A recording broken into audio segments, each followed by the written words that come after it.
Olá, sejam bem-vindos ao Economia para Todos.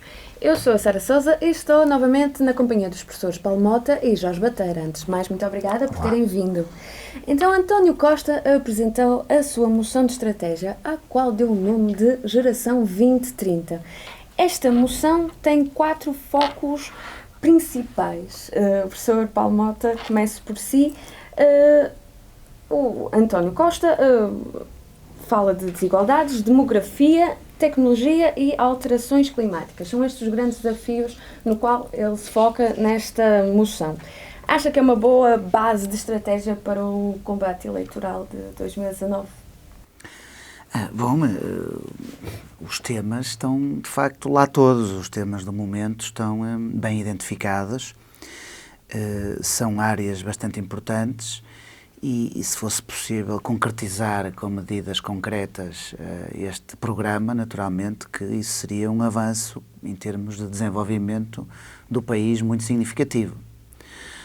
O problema é que, como todos os programas dos partidos, são coisas suficientemente vagas para permitir uma certa flexibilidade depois naquilo que é possível aplicar ou não. E por isso, claro, que um programa também não seria de esperar outra coisa, tem uma certa carência de medidas em concreto que poderiam levar a atingir esses objetivos que são, de facto, ambiciosos. Agora, certamente que estão aí identificadas as áreas fundamentais. Por exemplo, a questão da desigualdade, né? Das desigualdades, que em Portugal é um problema importante. Portugal, apesar da evolução positiva nos últimos anos, continua a ser um país em que as desigualdades na distribuição do rendimento e da riqueza são superiores à média europeia. E é conhecido que as desigualdades causam diversos problemas económicos e sociais. Nomeadamente, uma desigualdade excessiva contribui para enfraquecer a procura agregada, pelo facto de que as classes de rendimento mais elevado, os mais ricos, têm normalmente propensões marginais a consumir mais baixas e, portanto, numa situação de crise ou de crescimento mais ou menos nulo, as políticas de redistribuição podem dar um contributo para relançar a procura agregada. A desigualdade também pode afetar o crescimento quando é excessiva, porque limita a concorrência, dá origem a rendas excessivas, aliás, como temos vindo a falar ultimamente a propósito da EDP. A desigualdade é também criadora de instabilidade macroeconómica.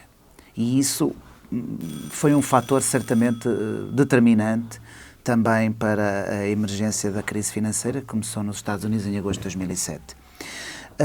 No sentido em que uma desigualdade significativa faz com que as pessoas com menos rendimento e aquelas pessoas cujo salário cresceu a ritmos mais baixos tenham legítimas pretensões a imitar os padrões de vida dos mais ricos.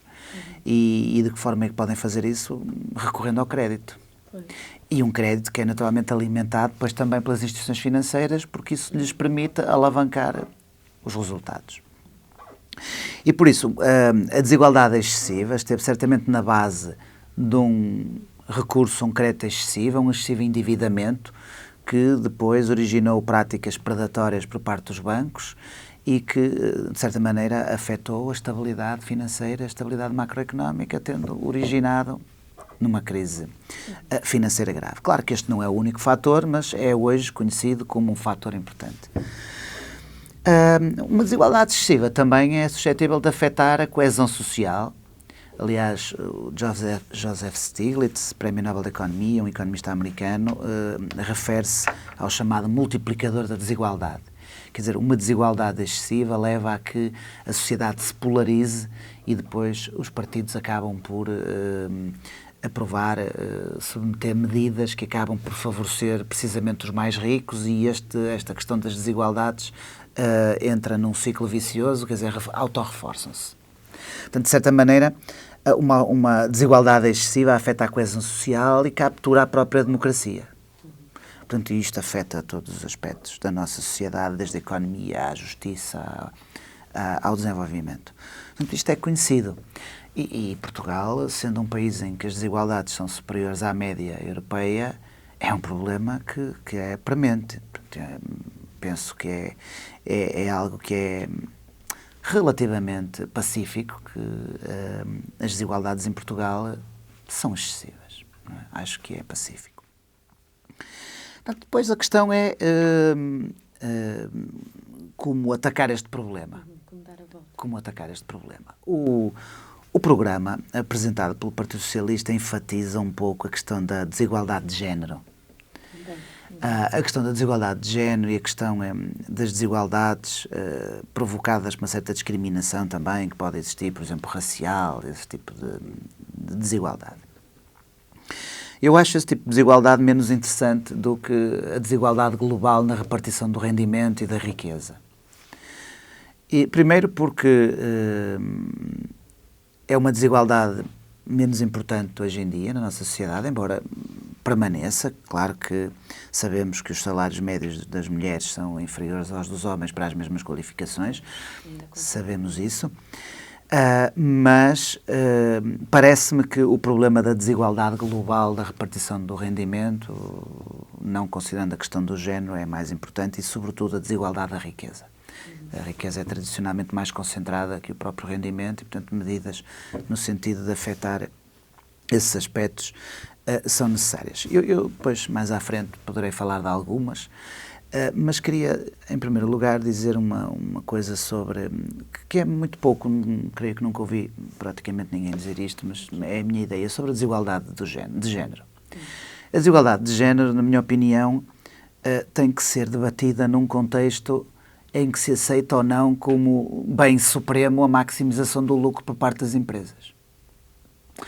Porque se aceita a maximização do lucro como objetivo final, a todo custo, e se acha que o objetivo das empresas é maximizar o valor acionista, então a discriminação por género é ótimo.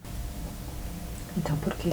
Porque, naturalmente, as mulheres, pela sua natureza em termos dos filhos que podem ter, naturalmente que ficam afastadas do mercado de trabalho mais tempo do que os homens. E mesmo que as tarefas possam ser repartidas e mesmo que os homens possam também contribuir ou até usufruir das licenças de maternidade, sim, mesmo que isso aconteça, naturalmente que a mulher acaba por estar mais tempo fora do mercado de trabalho do que os homens.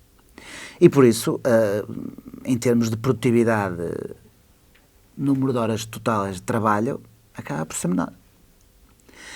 Claro que se os homens começarem também a usufruir das licenças de maternidade, vão ser naturalmente também prejudicados pelas empresas e esses homens vão ter salários também menores. Mas deveriam ser talvez protegidos para combatermos aqui. Portanto, a questão é a sociedade não valoriza o facto das pessoas terem filhos. E a sociedade não valoriza o facto das pessoas ficarem em casa a cuidar dos filhos. E, portanto, se são as mulheres que ficam de forma prioritária, vão ser penalizadas em termos de salário, e isso é racional do ponto de vista da maximização do lucro. Se forem os homens, comecem também agora a ficar em casa a tratar dos filhos. Os homens também vão ser prejudicados em termos de salário. E isso é racional do ponto de vista da maximização do lucro. Porque a sua produtividade efetivamente baixa. Não a produtividade de hora, mas a produtividade tendo em conta o número de horas totais de trabalho. E, portanto, esta é uma discussão que tem que ser aberta e que ser colocada. Não é possível reduzir a discriminação por género se o bem supremo continuar a ser a maximização do resultado acionista. Também vê as coisas deste modo, Jorge? É um pouco polémico. Vejo neste sentido. O capitalismo, se for deixado por sua conta, evidentemente que ele tende a comportar-se de acordo com a máxima remuneração para o acionista. E é o que tem sido feito com o apoio dos Estados. Os governos, sobretudo a partir dos anos 70 para 80, enverdaram por esse caminho. Mesmo os chamados partidos social-democratas, da social-democracia europeia, também foram por aí.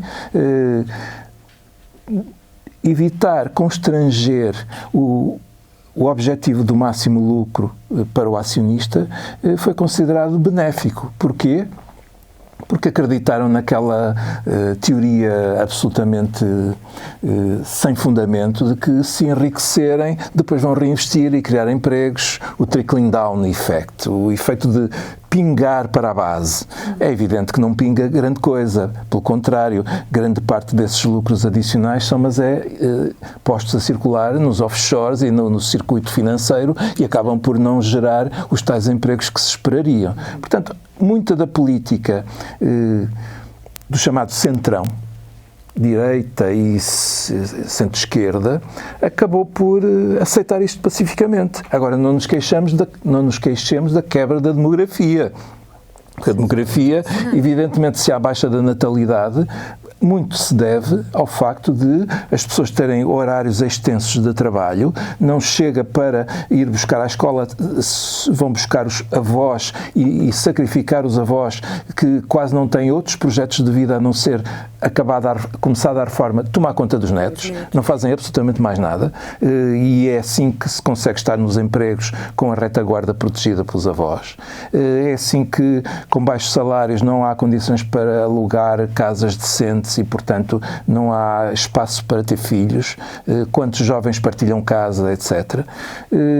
Eu diria que o que está em causa verdadeiramente é a forma como o capitalismo está a ser gerido. Mas Costa promete combater tudo isso, precisamente. Eu aí diria que a forma de prometer é suficientemente cuidadosa para não ser apanhada em falso. Eu explico. Olhamos para este documento. O que é que ele representa verdadeiramente? A moção de António Costa ao próximo Congresso do Partido Socialista é um sinal, acho que é bem explícito, que encerra o tempo da emergência pós-Troika. A Troika acabou, era preciso, na emergência, retirar o país do buraco em que estava caído, não estava fora de questão voltar a entregar o poder à direita, portanto aceitou-se o compromisso que se chamou Geringonça para salvar o país da situação em que estava.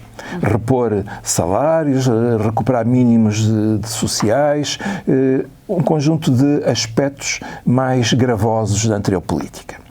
Bom, mas se isto é um documento que encerra esse tempo, este documento, no fundo, vem comunicar oficialmente que esse tempo acabou e que agora vamos considerar esse tempo como um acidente da história, nos termos, aliás, muito felizes de um grupo, de um Fórum para a Cidadania do Porto, que num texto pequeno usou esta expressão, um acidente da história, porque agora começa uma outra etapa, que é a etapa do PS, Partido do Centro, aliás, muito em linha com o pensamento do ideólogo principal do partido, que é Augusto Santos Silva, que defende o PS, é o PS só, o PS nem à esquerda nem à direita, centro.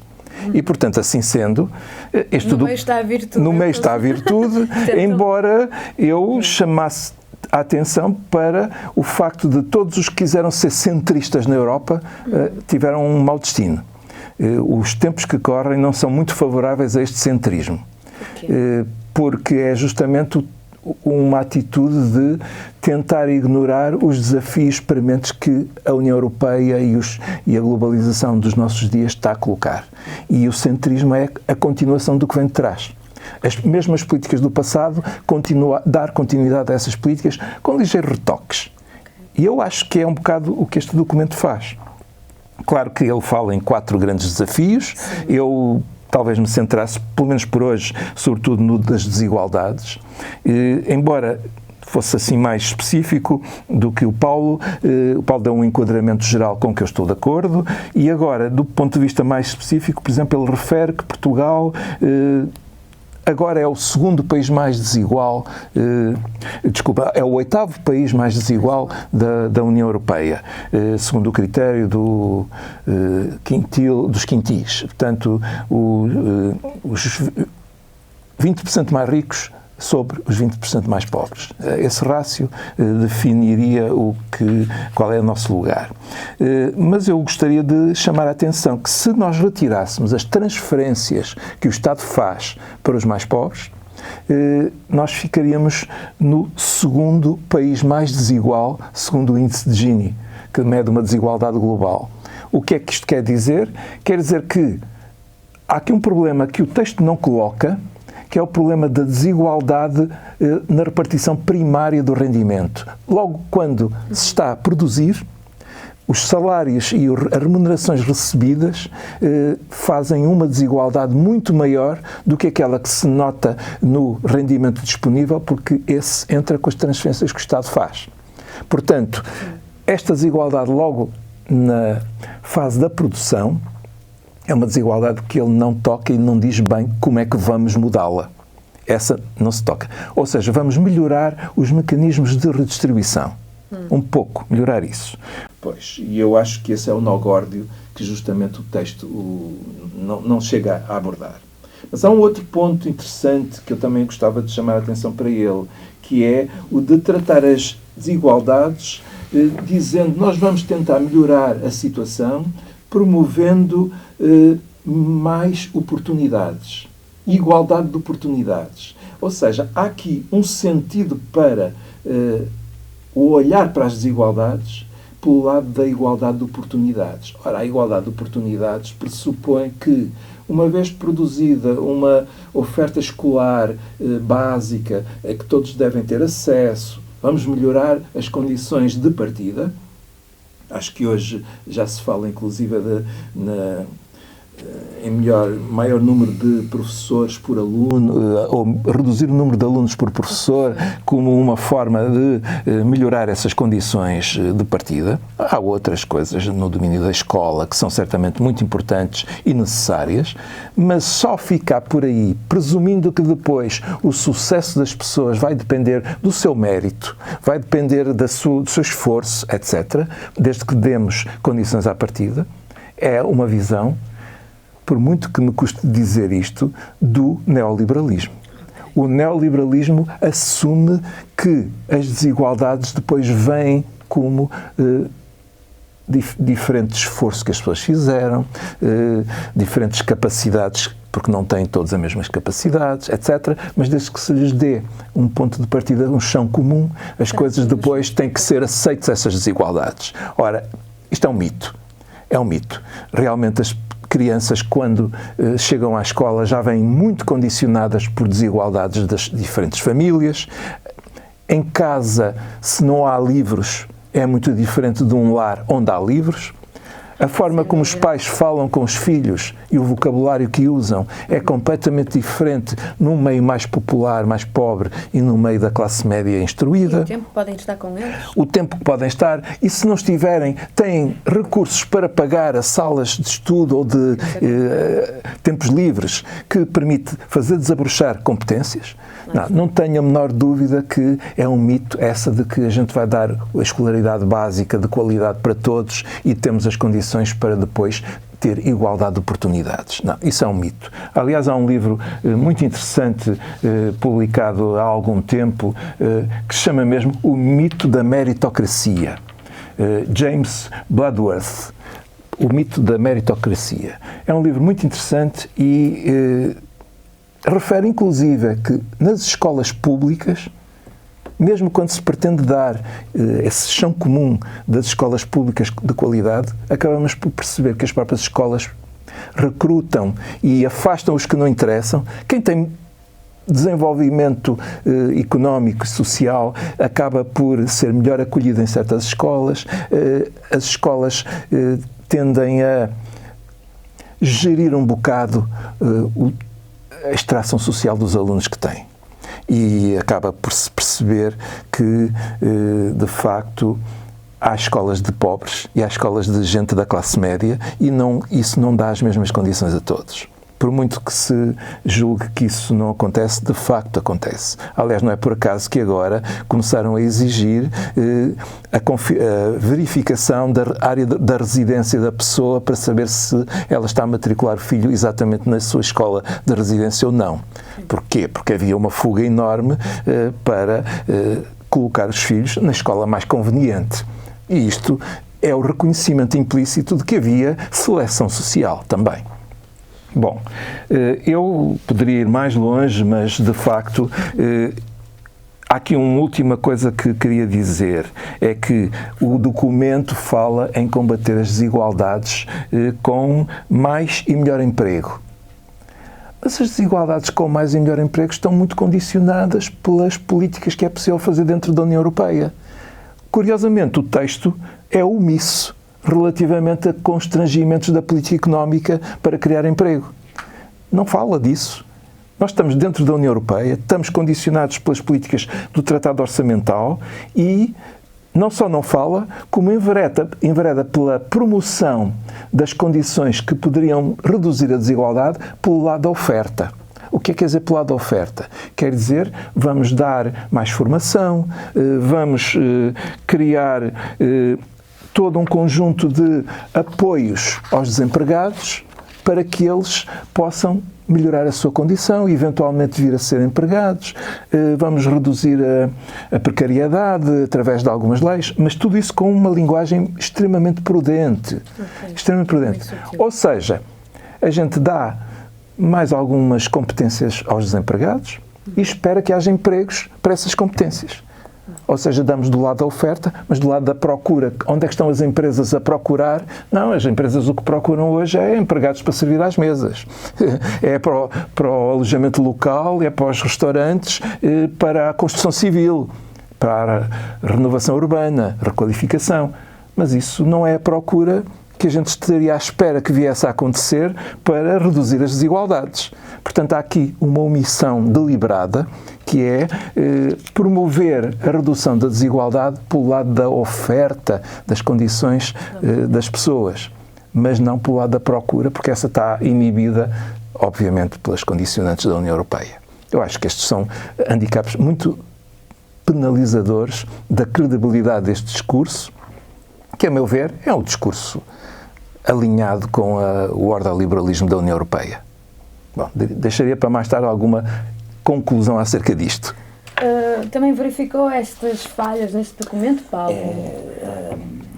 O documento, de certa maneira, é um reflexo, é um dos motivos pela qual a esquerda tem tido muitos problemas aí por essa Europa fora. E o motivo é, os problemas estão bem colocados, os assuntos estão bem colocados e pelo menos tenho o mérito de os chamar para o debate político e para a ordem do dia, mas depois tudo o resto é muito vago, ao ponto de nos questionarmos se realmente há vontade política em atacar estes problemas. Porque estes problemas naturalmente não podem ser atacados desta forma. Vamos ver, voltando àquela questão da desigualdade de género. Portanto, se o nosso objetivo é reduzir a desigualdade de género, nós temos mais uma vez que perceber porque é que as empresas discriminam. A sociedade portuguesa não é uma sociedade muito racista, não é? Como acontece noutros países. Por exemplo, nos Estados Unidos, os problemas da xenofobia, os problemas das minorias étnicas, da discriminação, é premente. Em Portugal isso não acontece numa escala muito significativa.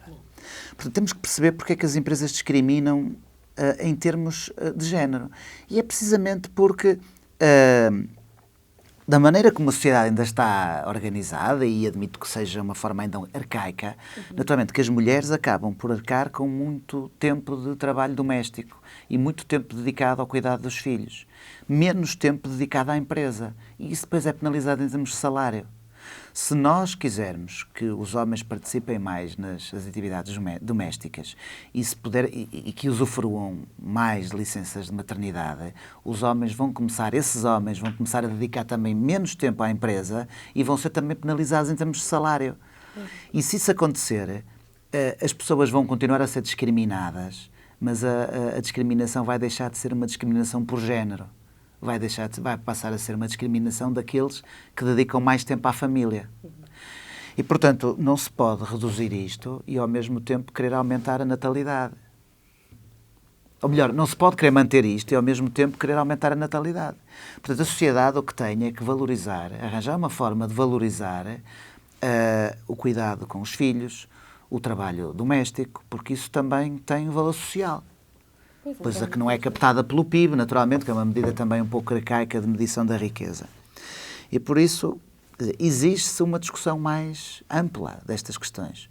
Porque as empresas discriminam e isso é ótimo do ponto de vista da maximização do lucro. E, portanto, temos que ir para além disso e temos que entrar nesse debate. Mas tem-se que encontrar aqui um meio termo, porque se António Costa pretende reforçar as políticas de família, tem que ter em conta tudo isso. Pois, claro, mas isto não é um problema só português. É um problema generalizado. Pois, é um problema generalizado. E, por isso, pode estar aqui escrito que o objetivo é combater as desigualdades de género. Se calhar não mas passa depois, tendo as empresas liberdade para contratar e para... não é, remunerar em função da contribuição das pessoas para a empresa, em termos até do número de horas de trabalho, as empresas vão fazer isso. E se a legislação apertar muito o comportamento das empresas, naturalmente que as empresas, o setor privado, vai começar a protestar por uma demasiada ingerência, por uma demasiada regulação, por medidas que tornam o mercado ineficiente. Então, e não seria de esperar que os socialistas fossem os que irritariam os capitalistas porque adotam medidas que protegem os trabalhadores e as mulheres? Era suposto. Pois, não será por acaso que os socialistas estão em crise na Europa. Pois, e depois a outra questão é... Estas medidas da política de promoção ao emprego e das oportunidades e da educação, do acesso à educação, por aí fora, são as tais medidas que podem levar a que a economia possa crescer um bocadinho e com um bocadinho de crescimento a perspectiva das desigualdades esbate-se. Quer dizer, se a desigualdade for muito elevada e até poder estar a crescer, se eu observar um aumento do meu salário, eu deixo de me preocupar tanto com a desigualdade. E, portanto, retiro o problema da desigualdade à ordem do dia, a partir de algum crescimento, quando a desigualdade pode até estar a crescer. Pois, mas esse crescimento é um crescimento com distribuição desigual, logo à partida na produção. Uma coisa é crescimento, outra coisa é desigualdades. Portanto, é perfeitamente possível promover o emprego, promover a educação e melhorar as perspectivas de cada um de nós, individualmente, e ao mesmo tempo as desigualdades estarem a aumentar. Mas a história dos últimos 30 anos mostra estagnação salarial e não esse crescimento que beneficia... Que seja um bocadinho. Quer dizer, as desigualdades colocam-se normalmente na ordem do dia quando a economia está em crise, porque aí as pessoas observam cortes no seu salário e começam a olhar para os outros e começam a ver o que é que acontece no resto da sociedade.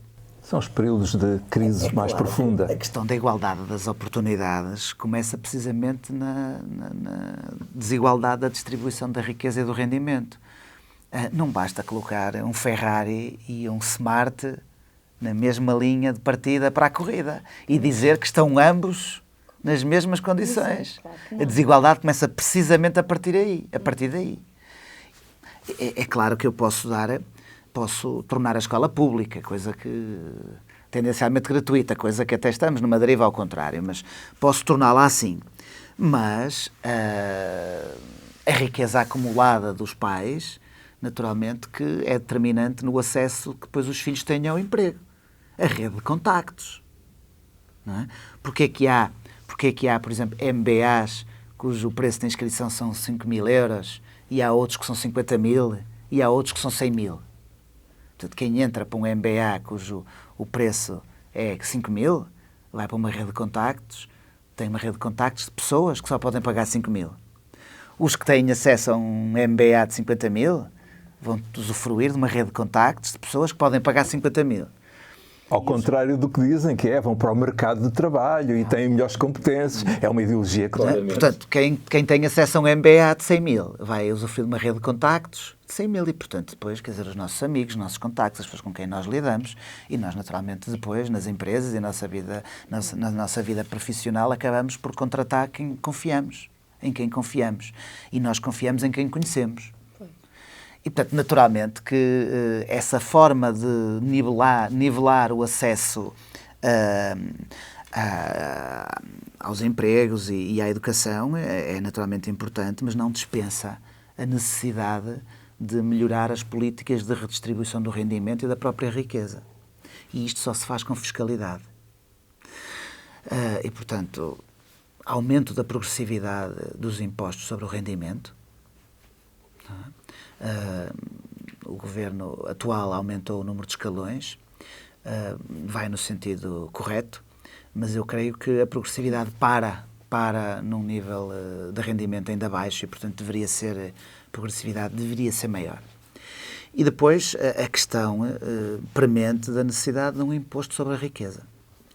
O Thomas Piketty, um economista francês muito conhecido, que tenho ultimamente publicado com grande sucesso sobre a questão das desigualdades, é muito taxativo na necessidade de um imposto sobre a riqueza. Um imposto que deve ser o mais abrangente possível, abrangendo todos os tipos de riqueza, desde o imobiliário aos ativos financeiros, e de tendência global, para evitar a fuga do capital. Claro que é difícil impor um imposto deste género ao nível global, mas se isso for possível numa área económica abrangente, como por exemplo a União Europeia, já não seria mau. Depois também sabemos que há formas mais móveis de riqueza e naturalmente que se opta muitas vezes por tributar a propriedade, porque a propriedade não foge para o estrangeiro. E tudo isso é necessário. E as pessoas escusam de estar com medo, isto não é nenhum papão, nem escusam de vir com argumentos demagógicos, porque estamos a falar de tributar o capital a níveis muito elevados, por exemplo, taxas de 5% a partir de 1 milhão de euros. Não é? E, portanto, quem já estiver aí a pensar vão agora tributar os meus depósitos a prazo que resultam de uma vida de trabalho, de uma acumulação, não. Podemos, por exemplo, começar num 1 milhão de euros e, portanto, isto deixa de fora a generalidade das pessoas e começaríamos a aplicar um imposto progressivo sobre o capital a partir daí. Não é? Eu, sobre isso, então, gostava de acrescentar mais o seguinte. Só uma última análise, por favor. Temos mesmo que encerrar. Sim. De facto, ele até fala aqui num imposto sobre a riqueza, sobre o capital. Ao de leve fala. A questão é, então isso significa que devemos omitir alguma coisa sobre a progressividade dos impostos sobre o rendimento? É que, de facto, o texto não fala sobre aumentar a progressividade. E, no entanto, não é ser anticapitalista aumentar a progressividade sobre os impostos do rendimento. Os Estados Unidos da América, a seguir à Segunda Grande Guerra... Até porque, mais uma vez, para quem nos está a ouvir e que acha que isso vai desincentivar a oferta de trabalho, é preciso dizer que os estudos do próprio Piketty mostram que a elasticidade da oferta de trabalho em relação à tributação é muito baixa. E, portanto, essa ideia de que se aumentam os impostos, se aumentam as taxas marginais de imposto para escalões de rendimento muito elevados, isso desincentiva a oferta de trabalho, isso não é verdade. Pois. Quer dizer, pode desincentivar um pouco o esforço, mas a oferta, o número de horas de trabalho, não faz. Há muita ideologia em torno desses argumentos contra a progressividade do imposto. A questão é esta: a sociedade norte-americana viveu os seus melhores anos justamente após a Segunda Grande Guerra, com taxas marginais de impostos que chegaram aos 90%. Quer dizer, a última fatia do rendimento era quase toda... Rendimentos muito elevados. E que a última fatia é que ia quase toda para impostos. E achavam normal, achavam aceitável. Havia um outro sentimento acerca do que é o bem comum, daquilo que amarra a solidariedade de uma sociedade. Hoje, a ideologia tornou-se muito mais individualista. E o que é estranho é que os socialistas embarcaram nessa ideologia individualista. E eu noto, por exemplo, que relativamente às relações laborais estáveis, que é outra secção deste texto, assumem que fizeram coisas já interessantes neste mandato, mas depois só falam do que fizeram e não dizem nada sobre o que vão fazer. No fim de contas, apenas mencionam no último parágrafo dessa secção que devem ser ponderadas outras abordagens relativamente à questão da precariedade. Ponderar outras abordagens é sim uma coisa deste género. Bom, eu terminaria dizendo assim, um Partido Socialista que fica apenas por este nível não se torna verdadeiramente uma alternativa ao capitalismo neoliberal. Vive bem com ele, lima as arestas em pontos mais sensíveis, mas verdadeiramente vive com a estrutura, a ideologia, incorpora até a ideologia, como esta da meritocracia, por exemplo, não pôr em causa, por exemplo, quando depois não liberta os instrumentos para a obter, por exemplo, na função pública. Pois. É isso. É isso. Nós temos aqui um problema sério, que é tudo o que seja tocar no rendimentos e no capital, fica-se sempre com a ideia de que ele pode fugir. A circulação de capitais permite a fuga. E, portanto, nós vamos assumir isso. E tal maneira que fala-se em tributação, fuga aos impostos, mas isso tem que ser visto à escala global, internacional, um pouco. Nós não podemos fazer grande coisa sozinhos, portanto, deixamos estar. Eu acho que podemos fazer muita coisa ainda sozinhos. E a supervisão bancária, através da qual dos bancos sai imenso dinheiro para os offshores, isso podia ser travado internamente com uma mais apertada fiscalização e punição com medidas fiscais agravadas para quem fosse apanhado na fuga. Eu tenho sérias dúvidas que o Partido Socialista assim se constitua como uma alternativa que entusiasme.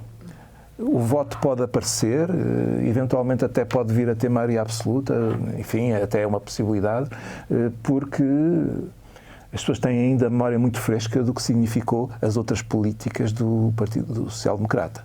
Mas, do ponto de vista de enfrentar uma nova crise financeira que vem aí, e está para vir, tudo isto não mudou no essencial e virá uma nova crise. E eu não sei, com esta lógica de pensamento, como é que se pode produzir uma alternativa séria na perspectiva de um melhor futuro para o país. Fico por aqui. É com essa questão que terminamos este programa. Até ao próximo Economia para Todos. Muito obrigada.